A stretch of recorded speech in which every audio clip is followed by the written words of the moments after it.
Salut à tous, c'est Ikitu Nozuka, 22 ans, célibataire, libre comme l'air. Bon, vous vous abonnez à ce gars-là, Jugboy? Je crois que c'est pas mal. Ciao, portez-vous bien. Salut, c'est Jugboy, j'espère que tu vas bien. Et aujourd'hui, on se retrouve pour la review du chapitre 142 de Chainsaw Man. Allez, c'est parti. Le chapitre s'ouvre sur une fête foraine. Fumiko dit qu'elle déteste un peu Chainsaw Man car il a pas pu sauver ses parents. Mais elle dit être fan de Denji car c'était un gamin qui luttait contre les démons. Puis Barham s'incruste dans la discussion. Il explique qu'un drame va arriver. Le chapitre se termine sur les Weapons qui s'apprêtent à faire leur coup. Bon, déjà pour commencer, Fumiko qui dit ne pas être fan de Chainsaw Man mais de Denji. Et parce qu'en fait elle a vu Denji, elle a vu que Chainsaw Man c'était un gamin en pleurs après avoir tué l'Omini Démon Flingue.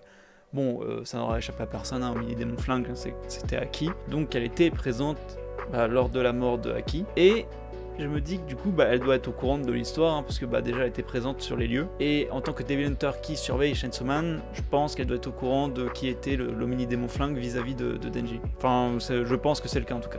Ensuite on sait qu'il y a des Devil Hunters présents, alors c'est Barham qui nous le dit. Alors est-ce qu'ils sont là pour surveiller et protéger Denji? Parce qu'une seule Devil Hunter, ça peut suffire pour des petits démons, mais si des gros démons arrivent, est-ce qu'une seule Devil Hunter suffira? Parce qu'après c'est vrai qu'on connaît pas vraiment le démon avec qui elle a un contrat, ou tout ça, c'est vrai qu'on connaît rien d'elle. C'est vrai que on connaît rien d'elle, ça se trouve son démon il est hyper cheaté. Ou alors est-ce que les Devil Hunters, et je pense que c'est plus ça, et je pense qu'ils sont là pour protéger l'événement de la fête foraine, tout ça, parce que une fête foraine ça regroupe quand même masse de civils. Et il faut pouvoir les protéger, ces gens des démons, d'attaques de démons, pour éviter de faire beaucoup de victimes. Cependant, malgré le fait qu'il y ait beaucoup de Devil Hunter, je pense pas qu'ils fassent le poids face à 4 Weapons. Parce que pour rappel, il y a Barham, donc lance-flamme. Il y a... j'ai oublié son nom, je suis désolé. Mais Swordman. Il y a le fouet et la lance.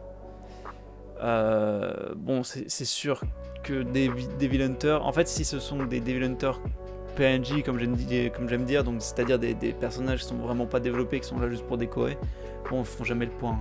Il faut des Devil Hunter minimum level Yoshida ou Kishibe qui lui les mangerait, ça c'est sûr. Aussi, du coup, on sait que Barham, il est connu des Devil Hunter puisqu'il dit qu'il a galéré à s'incruster dans la fête foraine sans se faire remarquer par eux justement. Donc c'est que il doit, en fait, je pense que du coup les Weapons doivent être connus des autorités. Après tout, Makima est allé les chercher, ça fait un énorme combat contre le démon tronçonneuse, donc je pense que leur gueule doit être connue des Devil Hunters.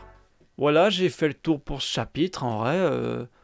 Chapitre plutôt intéressant, il se passe pas grand chose, à vrai dire, dans ce chapitre, juste on en apprend plus en fait sur Fumiko, on en apprend un peu plus sur son passé, sur ce qu'elle ressent vis-à-vis de Chainsaw Man et de Denji.